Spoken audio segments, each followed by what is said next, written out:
সংসার, হাসি খুশি ভরা সুখের ঠিকানা আমার।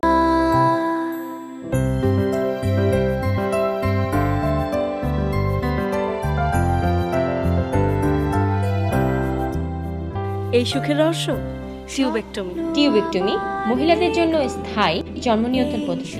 ছোট একটি অপারেশন, এর এমন কোনো পার্শ্ব প্রতিক্রিয়া নেই। উপজেলা স্বাস্থ্য কমপ্লেক্স, মা ও শিশু কল্যাণ কেন্দ্র, নির্বাচিত ইউনিয়ন স্বাস্থ্য ও পরিবার কল্যাণ কেন্দ্র এবং এনজিও ক্লিনিকে টিউবেক্টমি সেবা পাওয়া যায়। টিউবেক্টমি আমাদের সুখের ঠিকানা। দুটি সন্তানের বেশি নয়, একটি হলে ভালো হয়।